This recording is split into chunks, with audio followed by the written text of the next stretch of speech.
Life has a rather irritating habit.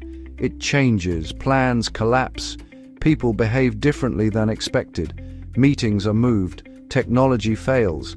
Someone suddenly says, "We've decided to take a completely different direction." Usually 5 minutes after you finish preparing everything.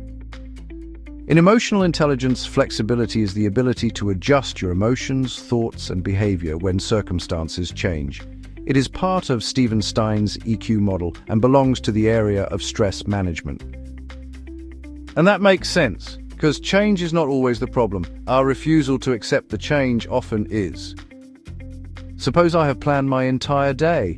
Every hour has a purpose, everything is organized, I feel competent, responsible, and, maybe just a little bit superior. Then, one unexpected phone call destroys the schedule. A flexible response would be, all right, this is inconvenient. What matters most now? An inflexible response would be, this cannot be happening. This was not the plan. Which honestly is technically correct. It was not the plan. But reality has never promised to respect my calendar. Flexibility operates on 3 levels. First, there is emotional flexibility.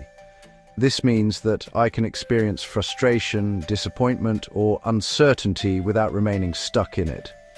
I do not have to pretend that I enjoy the change. Flexibility is not smiling enthusiastically while your project falls apart.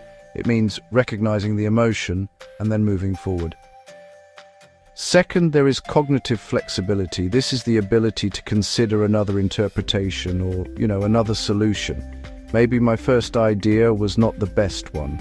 Maybe the other person actually has a point, or perhaps the problem has changed and my old solution just doesn't fit anymore.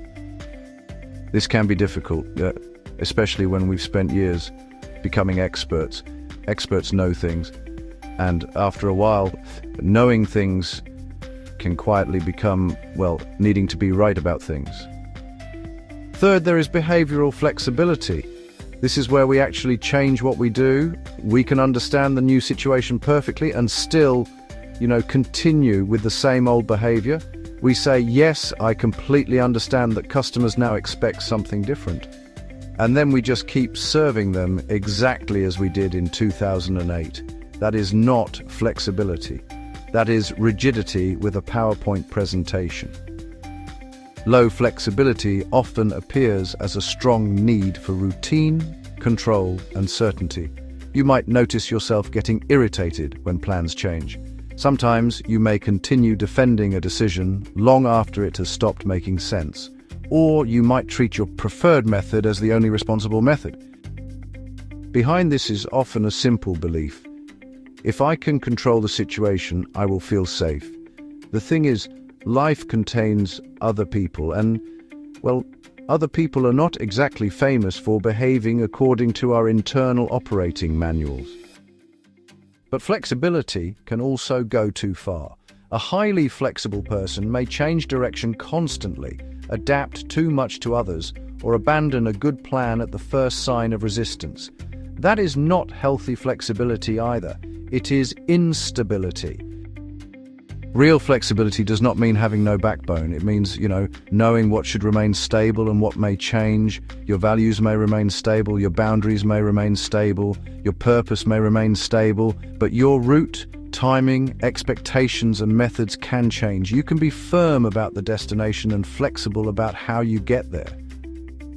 So how can we improve flexibility? Start by noticing your first reaction when something changes. Do you immediately resist? Do you become defensive? Do you start explaining why the change is unreasonable? Pause and ask yourself, what has actually changed? What is still within my control? And what is the next useful step? You can also practice making small changes deliberately. Take a different route. Try another method. Let someone else organize something. Ask yourself what evidence would make you change your opinion.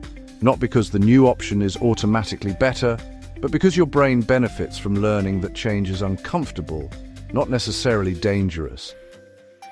Flexibility is not surrendering to chaos. It's the ability to stay effective when chaos arrives anyway. Because, emotional intelligence isn't about controlling reality. It's about remaining capable when reality refuses to cooperate. And, rather inconveniently, reality does that quite often. I'm Captain Helps, smarter every day in every way.